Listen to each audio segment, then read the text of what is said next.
네, 우리 하나님의 말씀을 함께 보도록 하겠는데요. 로마서 12장 말씀을 보도록 하겠습니다. 로마서 12장 1절에서 2절까지 말씀입니다.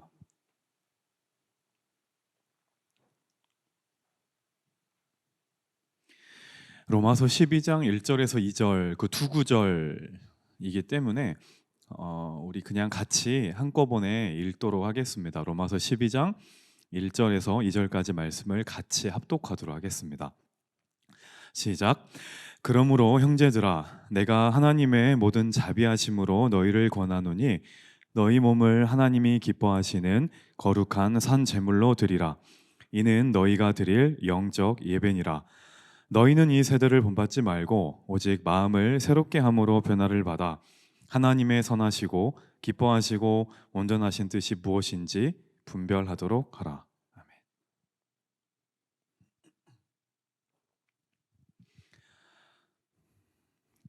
네, 이번 주 그 수요일로 기억을 합니다.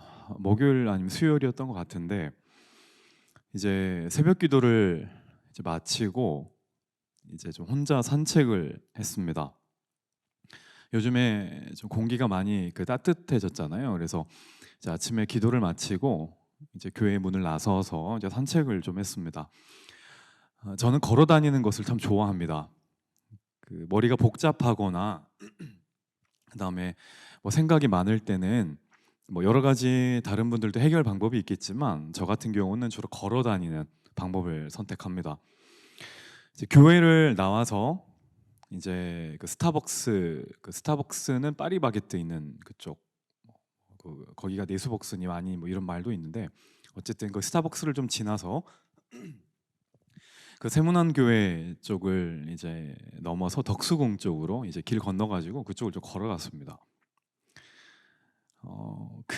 이 길이 이제 저희 교회 쪽으로 해서 이제 쭉 세문안교회 쪽, 그다음 길 건너서 가는 그 덕수궁 가는 길, 덕수초 지나가지고요. 그쪽 가는 길이 제가 참 많이 걸어 다녔던 길입니다. 이제 20대 후반 때 정말로 많이 걸어 다녔던 길입니다. 저희 교회 와서만 걸었던 게 아니라 한 12년 됐나? 그 정도쯤에 많이 걸었던 길이었습니다. 2010년쯤인데 한 12년 됐죠. 그때 제 상황이 그 대학교를 졸업한 때였고요. 이제 그런데 좀 백수였습니다. 취업 준비생이었어요. 이제 취업이 금방 될 줄 알았습니다. 그런데 생각보다 취업은 그렇게 금방 되지 않았습니다.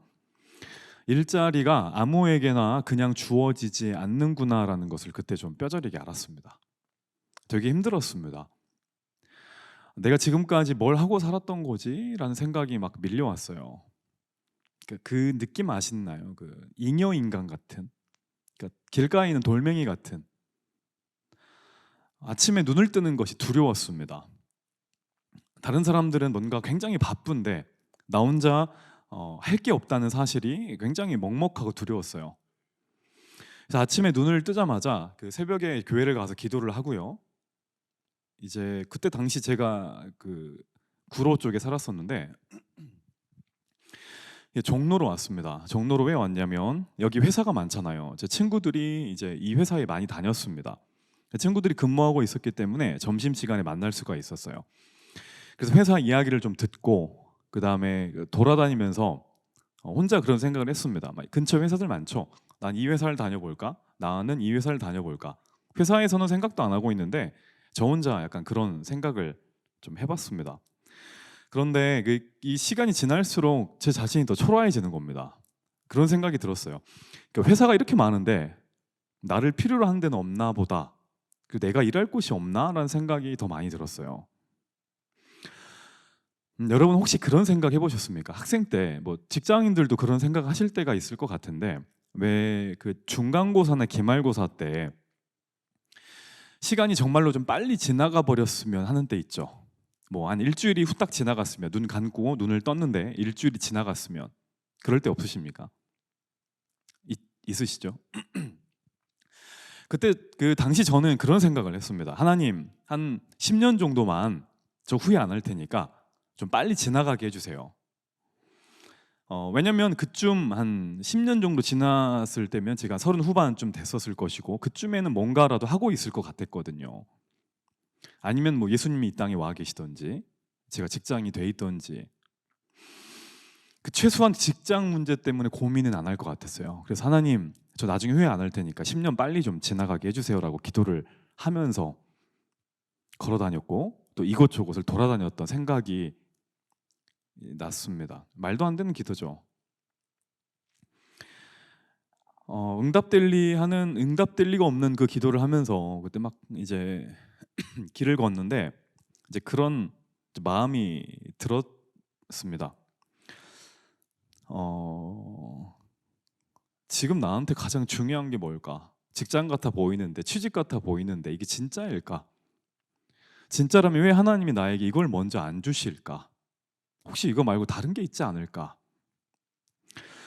10년 뒤 내 기도가 만약 응답이 돼서 10년 뒤에 나라면 그때 가장 중요하게 내가 생각할 거는 뭘까? 10년 뒤에도 내 삶에 없으면 안 되는 게 무엇일까? 돈보다 중요한 게 혹시 있으면 그게 뭘까? 그리고 아무것도 나는 지금 할 수 없는데 내가 지금 할 수 있는 최고의 것이 무엇일까? 이런 생각들을 했던 기억이 엊그제 이제 막 길을 걸어 다니는데 막 덕수궁 뒷담길 막 거기 보면서 막 그런 생각이 났습니다. 답은 모두 하나였습니다. 그때도 하나였고 지금도 하나입니다. 답은 예배입니다. 예배. 지금 나한테 가장 중요한 게 무엇일까? 예배였습니다. 10년 뒤에 가장 나한테 중요한 게 뭘까? 예배입니다. 10년 뒤에도 내 삶에 절대 없으면 안 되는 게 무엇일까? 예배입니다. 돈보다 중요한 건 무엇일까? 예배입니다. 아무것도 할 수 없는 지금 내가 할 수 있는 유일한 것은 무엇일까? 예배입니다. 길을 걷다가 할 수 없는 여러 가지 것들에 대한 두려움보다도 지금 내가 집중할 수 있는 10여 년 전에 내가 집중하기로 마음먹은 그것에 다시 집중하기로 마음을 먹었습니다. 그때 기도가 생각났었거든요. 얼마 전에 본 책에서 이런 내용이 적혀 있었습니다. 10년이 지나서도 이 일이 여전히 중요하다면 지금 시작하라. 그리고 10년 후에는 기억조차 없을 일이라면 다시 생각하라 라는 구절이 있었습니다. 지난날 한참 힘들었을 때 저를 일으켜 세운 것은 그 예배였습니다. 그리고 여러 가지 생각들과 머리가 복잡할 때 오늘 저를 다시 세울 것이 저는 예배임을 압니다. 오늘 이 시간에는 이 예배에 대한 말씀을요, 로마서 말씀을 가지고 한번 세 가지 관점으로 접근해 보려고 합니다. 대상에 대해서 한번 세 가지로 나눠봤습니다. 자, 첫 번째 관점이 뭐냐면 그 나에 대한 겁니다. 예배가 나와 어떤 관련이 있나, 나와는 어떤 관련이 있는 게 예배인가를 한번 먼저 보도록 할게요. 자, 우리가 한번 읽었는데 1절 말씀을 다시 한번 읽어보도록 하겠습니다. 시작. 그러므로 형제들아, 내가 하나님의 모든 자비하심으로 너희를 권하노니 너희 몸을 하나님이 기뻐하시는 거룩한 산 제물로 드리라. 이는 너희가 드릴 영적 예배니라. 자, 이 구절 보시면요, 정말 중요한 단어가 있습니다. 하나님이라는 말을 빼놓고 두 번이나 나오는 단어예요. 그게 뭐냐면 드리다입니다. 드리다. 제물로 드리라. 너희가 드릴. 여러분 기억하십시오. 예배는 드리는 겁니다. 누구에게요? 하나님께 드리는 겁니다. 내가 아닙니다. 예배의 중심은 하나님입니다. 예배의 기준은 하나님입니다. 여러분 이 시대를 많이 들어보셨죠? 포스트 모더니즘이라고 합니다. 보편적인 이 시대의 흐름이 뭐냐면 뭐 간단히 말하면 이겁니다. 중심이 나예요. 기준이 나입니다. 모든 것의 기준이 나입니다. 내 감정, 내 생각, 내 만족, 내 경험, 내 판단이 옳다라는 겁니다. 절대적인 진리보다. 문제는요, 이러한 사회적인 흐름과 경향이 예배의 영역까지 깊숙하게 침투해 있다는 데 있습니다. 예배를 분석합니다. 한번 생각해 보십시오. 예배를 분석합니다. 그리고 찬양을 판단합니다.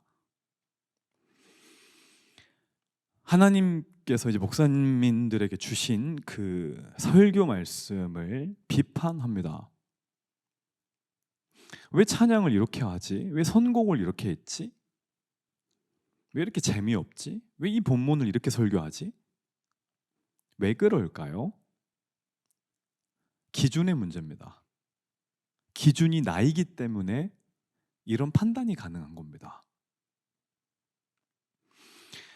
예배를 참석할 뿐이지 예배를 드리지는 않습니다. 여러분, 예배를 참석하는 것과 예배를 드리는 것은 다릅니다. 예배를 참석하지만 예배를 드리지 않을 수 있습니다. 많은 대학생 청년들이 교회를 옵니다. 그리고 교회를 선택해요. 그 선택의 기준이 뭔가요? 예배는 뭐라 그랬죠? 드리는 거라 그랬어요.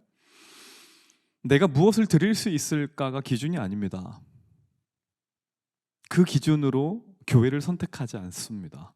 내가 무엇을 얻을 수 있을까가 기준입니다. 이게 이 시대의 흐름입니다. 모든 것의 기준이 나입니다. 그래서 우리는 진짜 기준을 잃어버렸습니다. 여러분, 코로나 때문에 경제가 많이 어렵죠. 취업을 해야 되는데 회사에서 공고가 나지 않잖아요. 얼마 전에 아는 제가 가르쳤던 아이인데 스튜어디스 준비를 했는데 항공사가 뽑질 않잖아요. 그래서 정말 큰 기도 제목이 생긴 그런 아이들도 있습니다.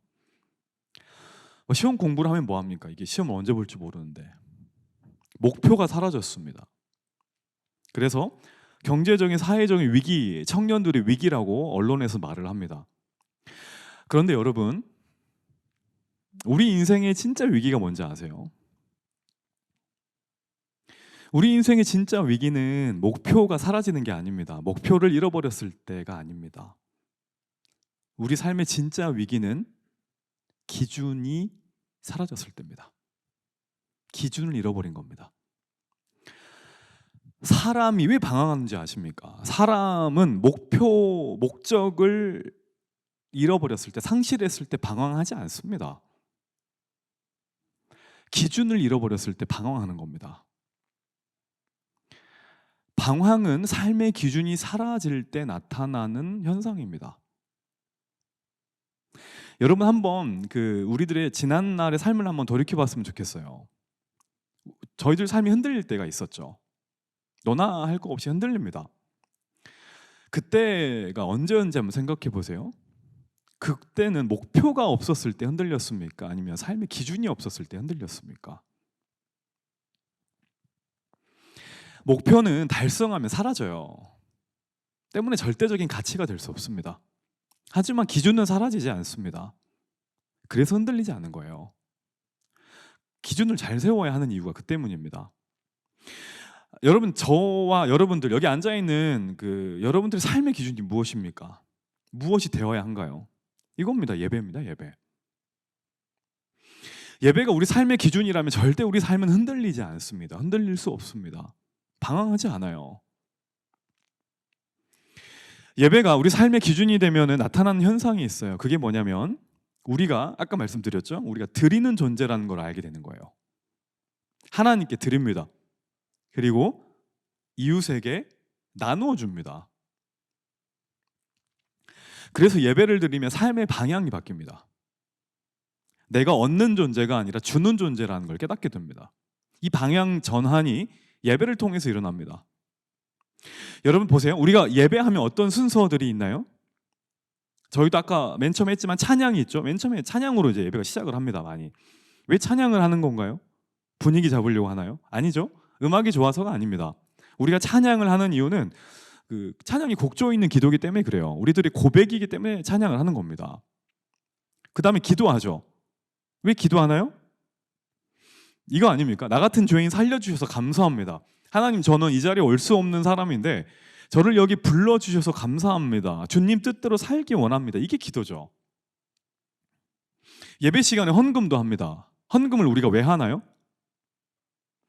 헌금은 예배 참석에 따른 대가가 아닙니다. 관람료가 아니라는 거예요. 나에게 있는 모든 것이 다 하나님의 건데 내가 그 중에 일부를 구별해서 주님께 드립니다라는 고백이에요. 다 아시죠? 이게 헌금인 겁니다. 그래서 헌금은 대가가 아니라 고백입니다. 예배 중에 말씀을 듣습니다. 설교 말씀은 남에게 하는 게 아니라 우리에게 하는 겁니다. 이 자리에 있는 우리에게 하는 거예요. 우리 이야기예요. 어긋나 있던 내 삶의 기준을 말씀으로 바르게 세우는 겁니다. 여러분 어때요? 제가 지금까지 말씀드린 모든 예배의 순서가 뭔가요? 전부 드리는 겁니다. 하나님께 드리는 겁니다. 예배의 모든 순서는요, 나를 드리는 겁니다. 혹시 내가 이 헌금을 주님께 드리면 하나님께서 내 삶에 필요한 것들을 더 뜨겁게 채워주시지 않을까? 내가 집중해서 기도하면, 내가 찬양을 더 뜨겁게 하면 하나님이 내 삶에 축복해 주시겠지. 좀 내 삶을 살만하게 해주시겠지. 내가 지금 기도하고 있는 이것을 당장 들어주시겠지. 이런 마음으로 우리가 예배를 드리면 주님은 그 예배를 받지 않으신다는 겁니다. 드리는 예배가 아니기 때문에 그래요. 이건 기브 앤 테이크잖아요. 주고받는 거잖아요. 이거 주고받는 건 예배가 아니에요. 내가 이렇게 하면 주님이 주실 거다. 이런 기도와 내가 이렇게까지 노력하면은 이만큼 얻어내겠다라는 것은 모든 종교의 공통 분모입니다. 우상을 숭배하는 모든 종교가 가지고 있는 공통된 특징입니다. 여러분 있잖아요. 우리 기독교는 기독교 예배가 다른 점은 한 가지입니다. 그게 뭐냐면 그 이유가 다른데 왜 기독교의 예배가 다른 거랑 우리가 예배를 왜 드리냐면은 받기 위해서 드리는 게 아니기 때문에 그래요. 이게 유일한 차이입니다.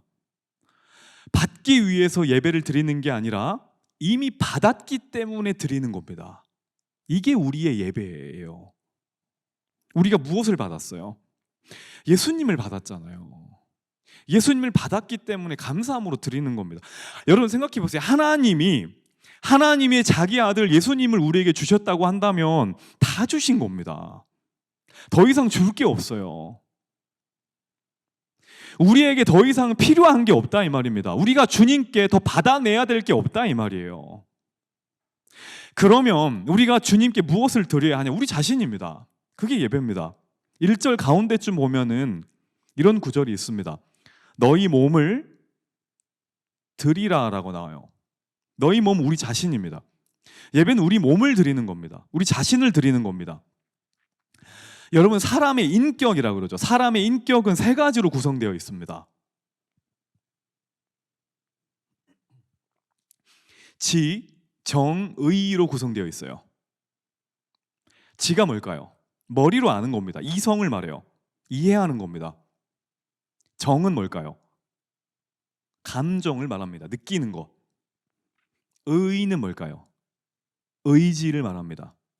모든 사람의 인격은 이성과 감성과 의지로 이루어져 있습니다. 우리 자신을 주님께 드린다는 것은 지정의를 드린다는 겁니다. 지, 머리로 이해가 되든 이해가 되지 않든 간에 정, 내 마음으로 납득이 되든 내 감정적으로 납득이 되지 않던 간에 의, 내가 하고 싶던 하고 싶지 않던 간에 우리의 전부를 드린다는 것은 우리의 이런 지정의를 모두 다 주님께 내어드리는 것을 의미합니다. 그래서 예배는 이해가 될 때 드리는 게 아니고 설득이 됐기 때문에 드리는 게 아니고 하고 싶을 때 드리는 게 아닙니다.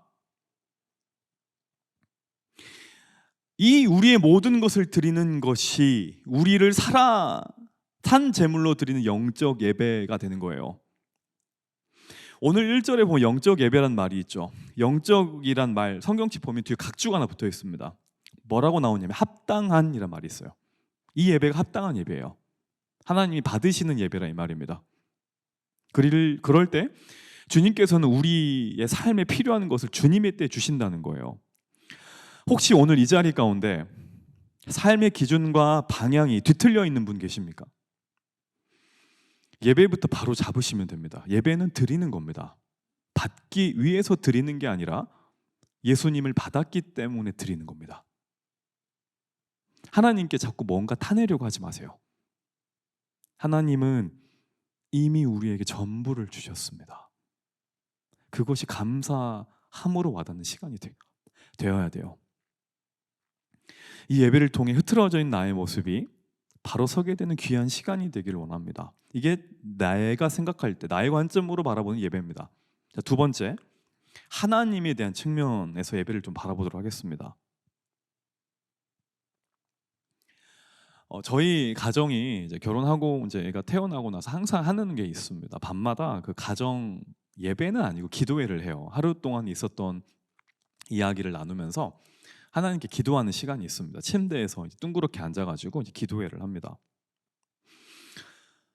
아무리 바쁘더라도 꼭 모여서 이제 같이 이제 기도하고 뭐 찬양도 부르고 잠을 자는데 요즘엔 조금 덜하지만 옛날에 한참 그 찬양 인도를 제 아들이 했었습니다. 그래서 이제 파트까지 지정해 줍니다. 이제 하고 같이 뭐 이렇게 하고 어디서 봤는지 약간 찬양 인도를 제 아들이 하는데 몇 년간 했던 찬양이 있어요. 안 바뀌고. 그 찬양이 뭐냐면 이겁니다. 나는 예배자입니다. 아마 주일학교에서 배운 것 같아요. 그 다음에 아까 저희가 불렀죠. 소원. 저도 이 찬양이 되게 좋습니다. 각자 기도 제목을 나누고 이 찬양을 부르고 저희는 잠자리 듭니다. 소원이라는 찬양의 뒷부분에 앞부분에 이런 말이 있죠. 주님, 내가 주의 장막을 사모합니다. 그 다음 가사가 어떻게 되나요? 오직 주의 임재를 갈망합니다라고 나와요. 부를 때마다 좋습니다. 저는 이 단어들이 되게 좋아요. 가사 그대로 이루어지기를 기도합니다. 여러분, 예배가 뭐냐면 이 찬양의 가사 그대로입니다. 하나님을 사모하는 겁니다. 그리고 하나님을 갈망하는 겁니다.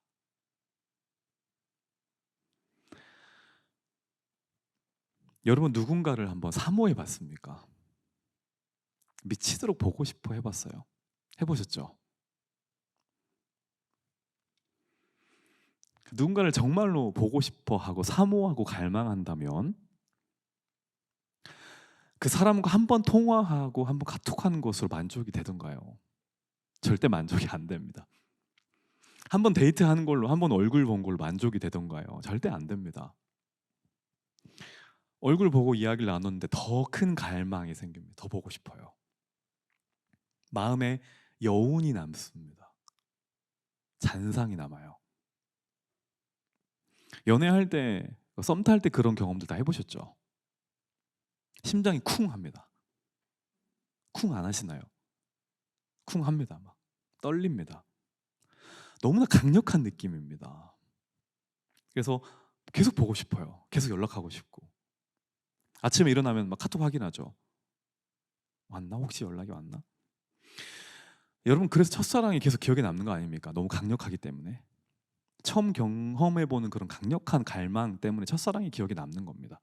물론 저는 기억이 안 납니다. 저는 제 아내밖에 생각이 안 납니다. 여러분, 하나님과의 만남도 마찬가지입니다.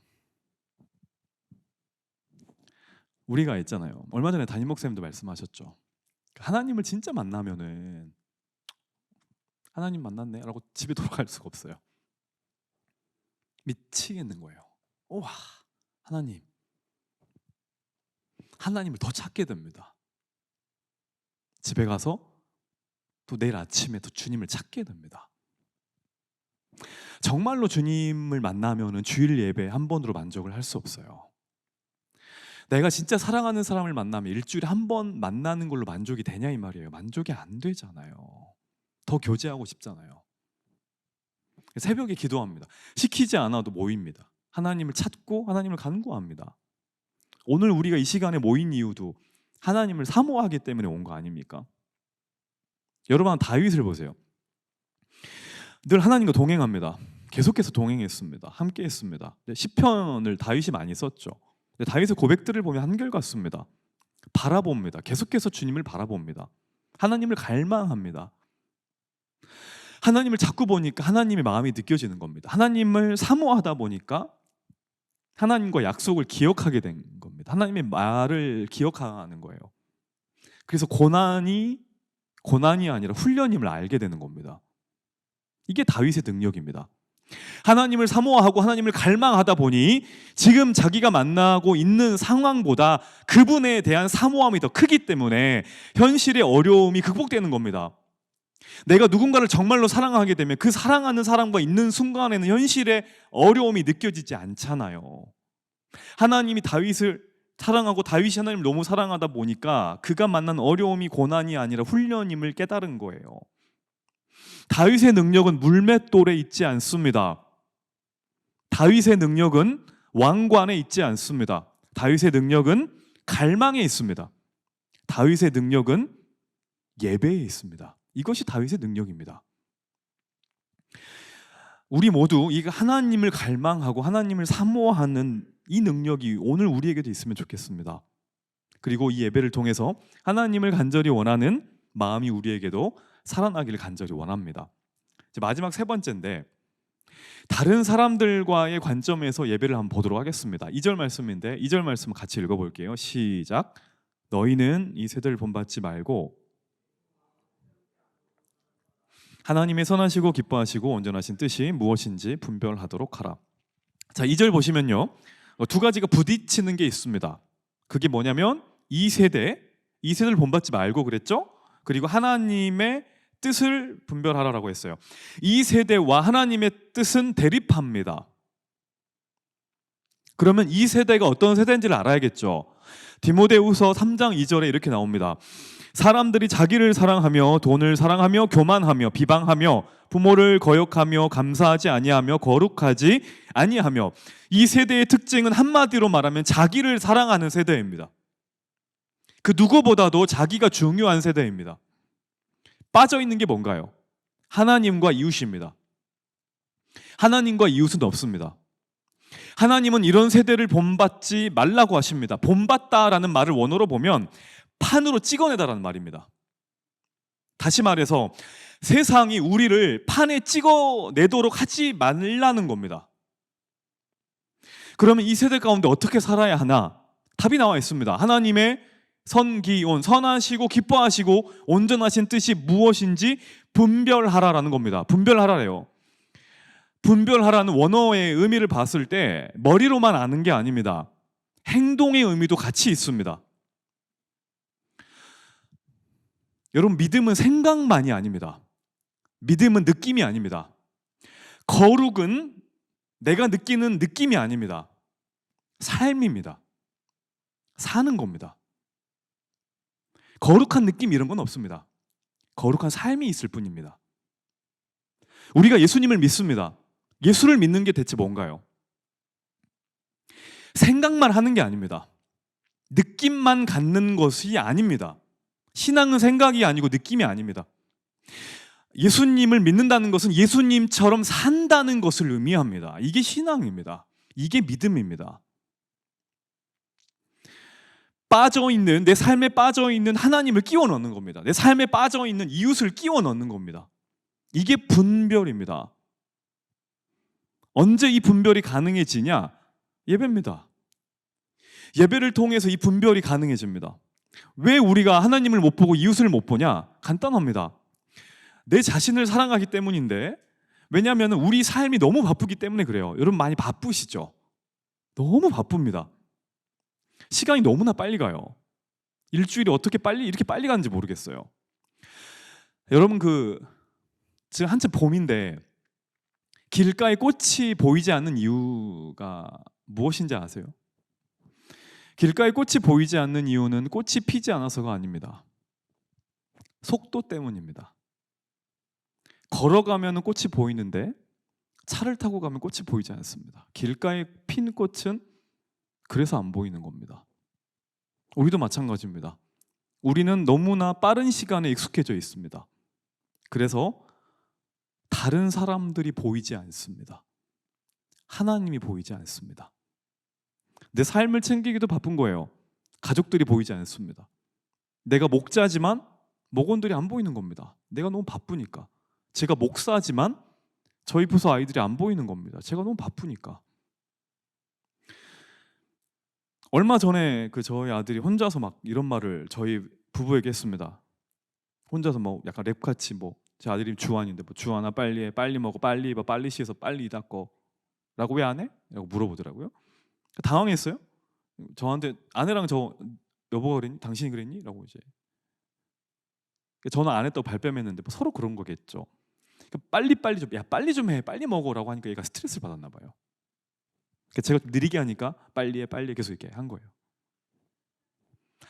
저희 집도 빨리 합니다. 여러분, 그래서 우리도 모르게 이 빠른 속도에 익숙해 있다 보니까 사람이 안 보여요. 하나님이 안 보입니다. 나는 밥을 빨리 먹는 게 중요한 거지 애가 어떠한 마음으로 밥을 먹는지 그 마음이 생각이 안 된 거예요. 이게 이 세대의 특징입니다. 저의 특징이기도 합니다. 자, 그런데 언제 하나님이 보이고 언제 다른 사람들이 보이냐? 마찬가지 논리입니다. 시간이 느려질 때 보입니다. 언제 시간이 느려질까요? 저한테도 그런 경험이 있습니다. 두 가지 경험인데, 하나는 군대에 있을 때, 여기 예비역들 다 아시죠? 시간이 안 갑니다. 진짜 느리게 갑니다. 또 하나 언제 느리게 갔냐면, 제가 예전에 축구하다가 팔이 부러졌는데 일주일간 병원에 입원했을 때가 있습니다. 일주일이 1년 같았습니다. 그 1년 같은 일주일을 보내다 보니까 정말로 많이 보이는 게 있었어요. 사람들의 모습이 보였고 그동안에 바쁘게 살아왔던 내 모습이 보였습니다. 외면했던 하나님이 보였고 제가 놓치고 있었던 영혼들이 보였습니다. 그래서 우리가 보통 군대 가거나 병원에 입원해 있으면 하나님과 주변에 있는 사람들의 생각이 달라지죠.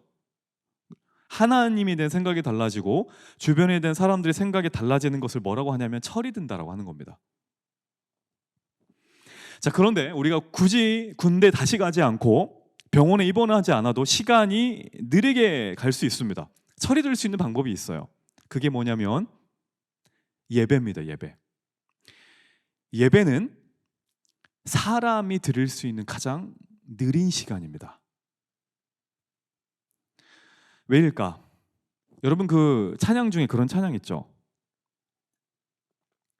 당신은 시간을 뚫고 이 땅에 오셨네. 그 찬양 아시죠? 예배가 뭔지 아십니까? 우리의 시간에 하나님이 들어오는 겁니다. 이게 예배입니다. 하나님은 시간을 만드신 분이에요. 그래서 하나님은 시간이 없습니다. 하나님의 시간을 영원이라 합니다. 시간 외의 존재가 거하는 영역을 영원이라 합니다. 우리의 시간 안에, 시간을 살아가고 있는 우리의 영역 안에 하나님의 영혼이 들어오는 겁니다. 이게 예배입니다. 그래서 하나님이 우리의 시간 안에 들어오기 때문에 우리의 삶이 다르게 보입니다. 내가 놓치고 있었던 게 보입니다. 하나님이 보이게 되고 우리 이웃들이 보이고 우리 가족이 보입니다. 내 눈이 아니라 하나님의 눈으로 보게 되기 때문에 그렇습니다. 내 시간을 살아가는 게 아니라 이 시간만큼은 하나님의 시간이 내 삶에 들어오기 때문에 확 느려지는 겁니다. 그래서 빨리빨리가 사라집니다.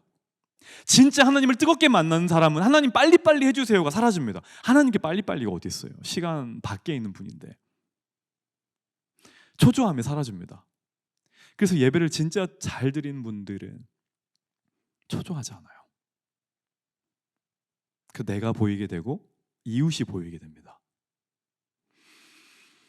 지금 내 삶에 초조하신 분들 있으신가요? 뭔가 빨리빨리 이루어져야 되는 분들 있으십니까? 예배를 통해서 영원하신 하나님을 깊이 만났으면 좋겠어요. 그래서 좀 느리게 사는 것이 뭔지를 시간 밖에 있는 분의 관점으로 우리 삶을 봤으면 좋겠어요. 그래서 나만 아는 이 세대를 본받지 말고 하나님을 사랑하고 내 주변에 보내주신 이웃을 사랑할 수 있는 저와 여러분들이 되길 원합니다. 말씀을 정리하겠습니다. 오늘 설교 제목입니다. 답을 한번 해보십시오. 지금 우리 인생에서 가장 중요한 것은 무엇입니까? 그리고 내가 말을 한 그것은 10년 뒤에도 여전히 내 삶에 가장 중요하다고 말할 수 있겠습니까? 20년 뒤는요. 창세기에서 가인과 아벨의 운명을 가른 것은 다른 것이 아니었습니다. 예배였습니다. 야곱이 이스라엘이 된 기준도 예배였습니다. 다윗과 사울의 운명을 가른 것도 스펙이 아닙니다. 외모가 아닙니다. 예배입니다. 청년의 때에 최선을 다하는 것은 정말로 중요합니다. 하지만 더 중요한 게 있습니다.